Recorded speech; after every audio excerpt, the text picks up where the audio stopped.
What does it mean to become a man? What does it take?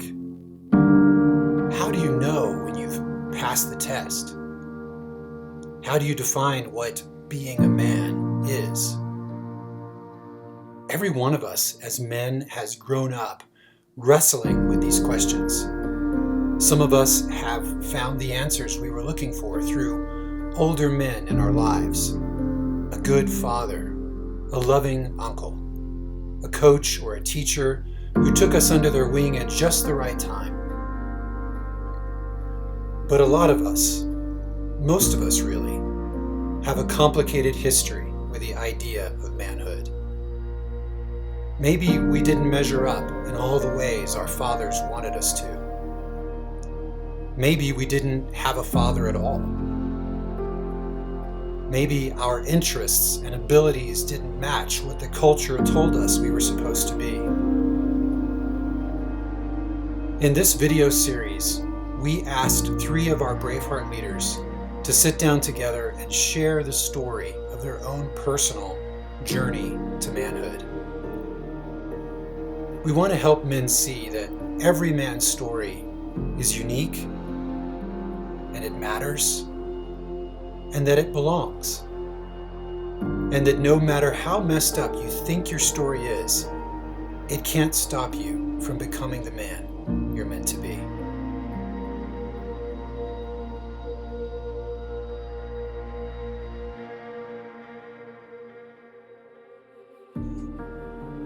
Yeah, when I think about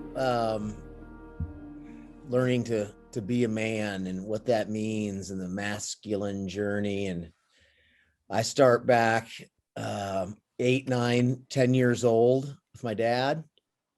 So I think that's how most of us begin this journey is watching, and like all parts of life, just, when I think about becoming a man, it's, what was my dad like? And, at 8, 9, 10 years old, I looked up to him so much.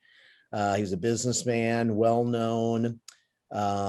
When we went places, he knew people. And so I felt connected to the world because of him. And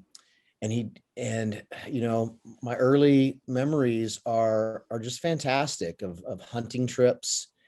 My dad always had a Jeep. He had motorcycles. He had snowmobiles. We,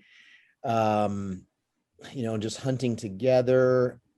He played softball, and I would go and watch him play softball. My dad played really hard. He was into it. And man, I just, I don't want to say all of us. I wanted to be like my dad. And he sounds amazing. Did you also have any other brothers or sisters that were a part of this crew? I had a younger sister, 4 years younger. So that, it was a pretty decent gap, and a girl. And so, I dreamed of having a brother my whole life. And that's, I always wanted that for my son, for my sons to have brothers. It was just a big, that was a big hole in my life. But that, and so then at 11, my dad left the house, and so I came home one day from school. My dad's clothes were all packed up, and all of his stuff was in the living room. And my mom said my dad wasn't going to live with us anymore. And just, you talk about a wound, it's still just something that I think is, we all have those key moments in our lives, those key events, days, and that will always be one in my life. And so that was hard. When my dad left the house, that was hard. And I'm just, I'm right at, 11 years old, and you're just prepubescent, starting to go through the time of your life when you need your dad the most, and he just wasn't there. And so, but part of the reason he was leaving is because he was just not in the season of life he should have been in that season of life. And so, as we talk about the masculine journey, just knowing there are seasons of life that God gives us, and we kind of have tasks in those specific seasons. And and if you get stuck in them, you get stuck in them, and you can't just move on. And my dad was in the middle of that, and so he was stuck, and he was started drinking and partying, and started seeing a side of my dad I'd never seen before. And because, like most divorced families, I did get to go and spend time with him. And I just remember being a teenager now, seeing the wheels start to come off, and man, and then wondering, like, do the question that seemed so easy, that I wanted to be my dad, I started to have those doubtful questions, like, man, there's pieces of this guy I don't know if I want to be. That's terrible. And so, I think what that started in me was, then, because my dad was seemingly so connected and this businessman, and I wanted to be him, I didn't understand that this idea of the rules of the world, and how, I think what I started to feel from him was that rules were meant to be broken, and like, you rules aren't always for you, and that, and in his self-centeredness, I started just to see how you could use breaking the rules to get ahead. And then it just started something in me where, like, it was all implied, I guess, but I started living that way of, like, yeah, okay, you can kind of run fast and loose with life. And if you can get away with it and get ahead, you should do it. And so I started kind of living that way in high school, and started doing all kinds of crazy things for money. And then, so that was another big wound of living in a single mom's home. Finances became a battleground of, like, if I could just get enough money, I think I could somehow get my life back. Like, I guess I equated my dad leaving and this brokenness and not having, and that, well, then I could just fix it with having a whole bunch of money. And so I would do anything. And so much so that the very first time I ever went to see a counselor, a psychologist, my mom took me during in high school to a counselor to talk about why I was doing all these crazy things for money. So I started, I wanted fast cars. I wanted fast women. I wanted lots of money. That's how I started to kind of fix all this, and I didn't know how broken I was. I didn't know how far off I was. I started drinking at an early age. The sexual stuff started early, just to fix it all. And then this masculine journey, my dad comes alongside of that, and in a weird way implies, good job, son, with all of these women, and with all the hustling. I just got this kind of, like, almost, kind of good job.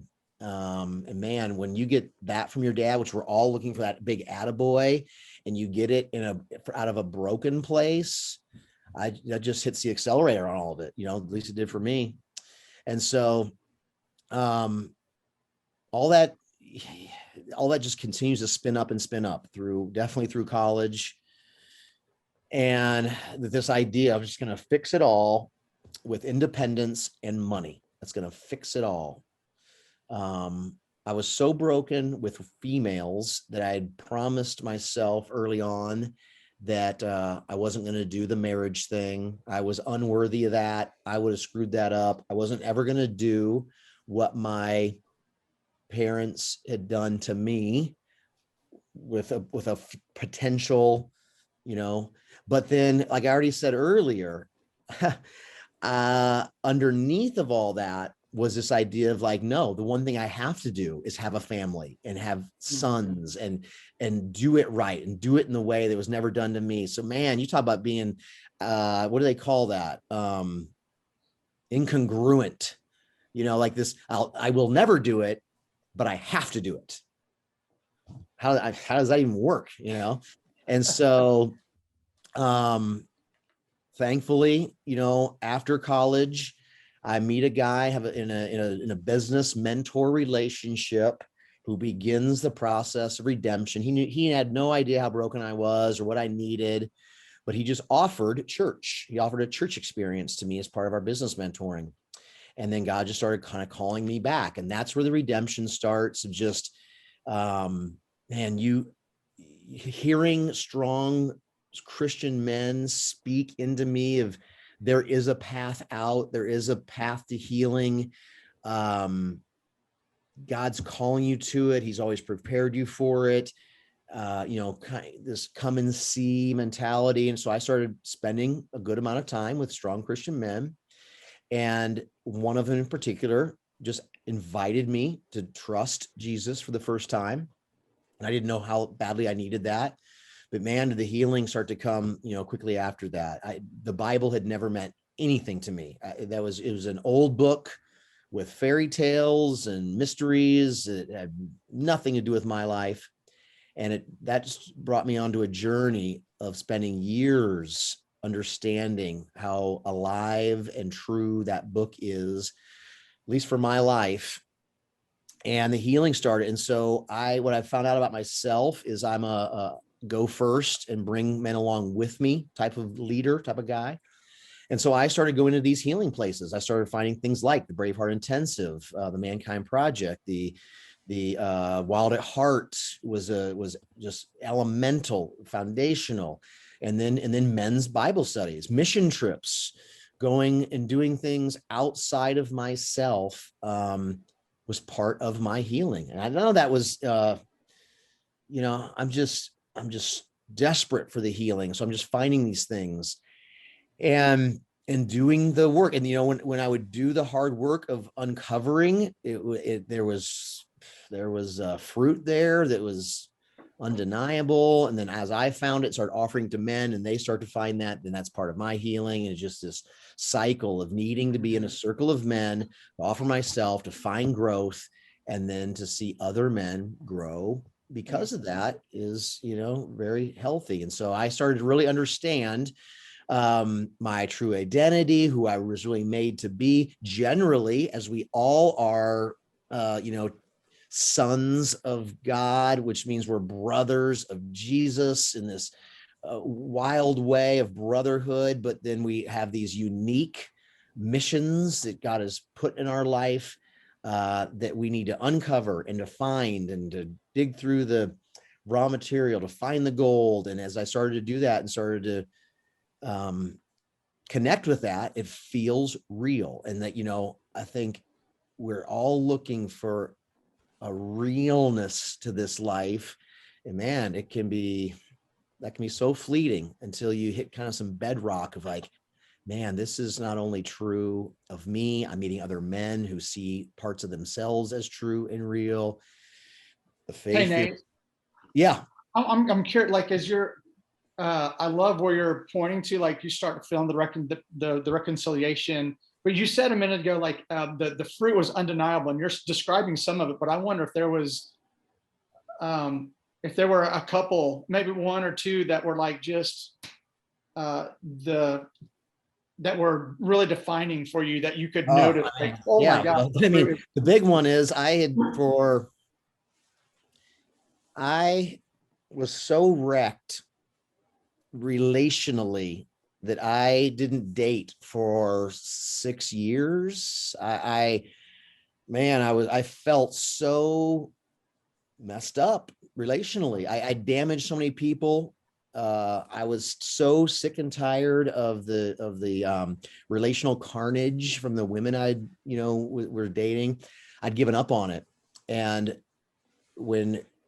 so one of the things I started to feel like,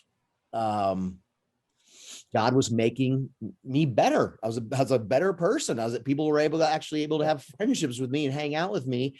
And then I was able to hang out with women and have actual real friendships. Just a friendship with a woman was mind blowing. So then that question started coming up in my head. Could God heal me enough that I could get married and really do this? That was a question I wasn't willing to say yes to for a long time.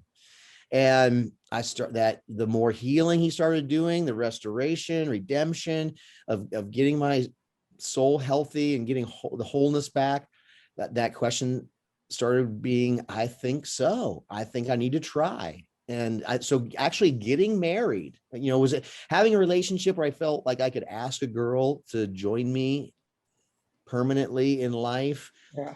Was like, gosh, man, this God can actually bring some stuff back. And That's awesome. I started seeing that financially, like I was such a mess.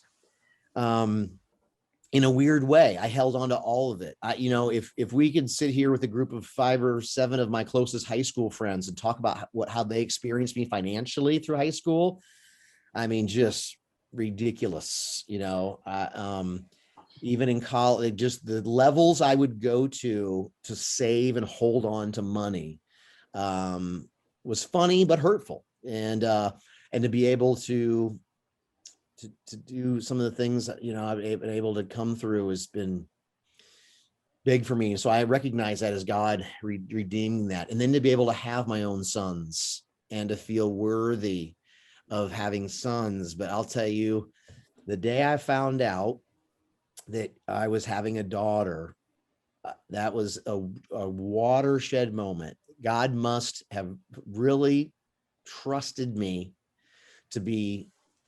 to some sort of a healthy enough place to give me a daughter after all the things I had done and thought and wrecked. Man, that was so then starting just to own that God is working in my life. And I think that's part of the masculine journey, being able to see, hey, God is starting to work in my life. And so that starts to add some obligations, responsibility, maturity brings mission and this idea of, who else. For a long season, I was in this for self healing, and then you finally turn to that place of like, okay, I'm far enough. How do I reach a hand back? And so then being part of this circle of men and other circles of men, just to know that I have something to offer. And I have to stay connected to God to offer that. But I do, he's done things in my life I can offer back. And then doing hard things. I mean, I think this idea that as this, we talk about this masculine or the male journey to be a man, the idea of moving to manhood is being responsible, taking ownership, but doing hard things intentionally. And so parts of that for me are, taking on jobs I didn't know if I was qualified for, spiritual fast, missions.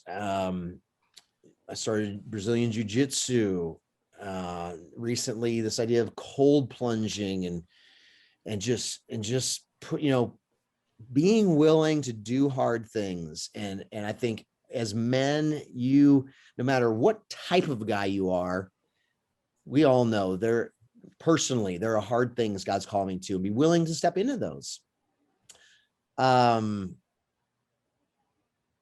Doing things better than just growing each day. And so the journey I'm on currently is giving my sons a foundation that I would want for if I would have had a different teenage years, giving them a good foundation, encouraging them, modeling, living the life I believe God's calling me to, and living that, and being vulnerable, going to scary places, discipline.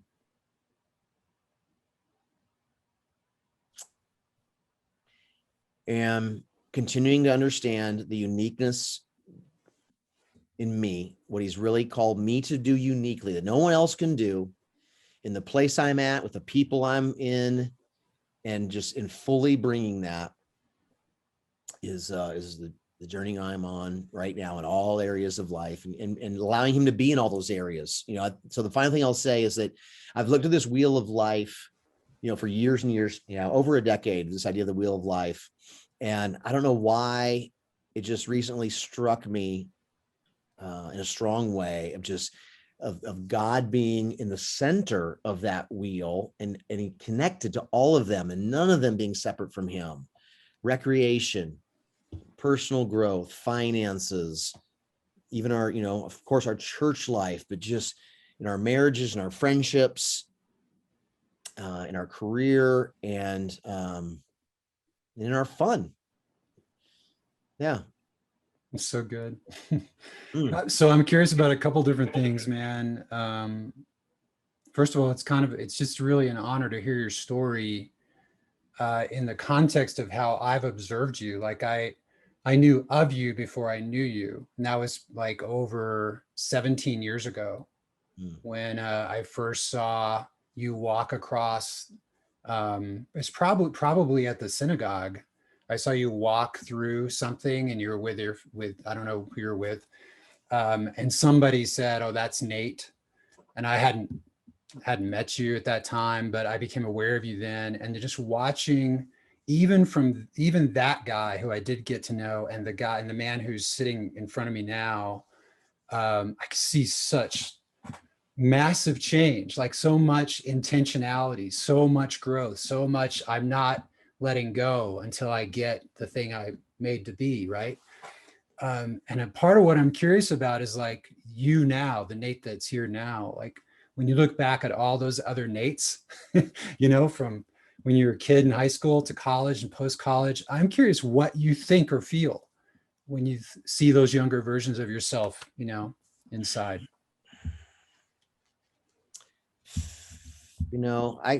I feel for those guys. I understand how much they were trying, but a lot of it was posing. A lot of it was just a putting on.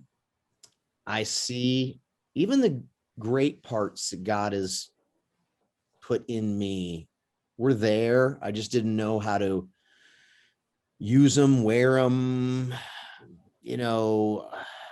offer them. For so many of those seasons, it was so self-centered. It's just, if there was anything good, it was then okay, cool. But that was for me to get ahead, not to give away, not to bring along. It was, and I, because of that divorce and a single mom, always feeling behind. I mean, I think. And yeah, even if you didn't lose a dad, I think it's easy for us all to feel behind. We should be farther. It's just I've got to catch up. And I just turned 50, and I finally feel like I'm right where I'm right where I'm supposed to be. So and that's fantastic. I hope that's something I can offer back. Of not, because when you're in that place of catch up, it's tough then to offer. But I look back and I give myself a lot of grace, because I did, even in those places, I know I offered what I could to a lot of the guys around me, and men are better for it. And so I don't want to be too hard on myself. That's the thing. I can hear it in the way you describe your history, that you have a graciousness about yourself, even looking back at the shatteredness that happened to you and what you did with it. And I just think that's gorgeous. And I think it's important for all men to hear that there's a need for us as men to, in a way, parent ourselves, in the ways that we were missed, and that you can't do that from a place of judgment. You can't do that from a place of self-loathing. It has to be from a place of love and acceptance. And dude, you're such a good model for that, because of, like you said, there's so much wildness. I don't even know what half of that is, but just the wildness that was there, and to know to see how you've taken flight in all the right ways without abandoning any of that good stuff that was, nascent in the younger Nate. So thus the flying fish behind you there. So yeah. It's great. Yeah. If only we had time for a couple of Nate stories. Oh my gosh, there's none like them. That's true. It is. Yeah, I love also, Nate, how there was a crescendo to your story, and I love that you're aware of it too, just around your children and your marriage. I mean, I know that there is a wife, there's a woman on your arm, and there are children, a couple of boys and a daughter, and yeah, just what the blessing that is, I know for you, but then and part of the redemption story, but that you're well aware of that, and to see it, hear it, experience it, even in a Zoom kind of a room, is really cool. Yeah. So good. Well, thank you, brother, for sharing your story. Yeah.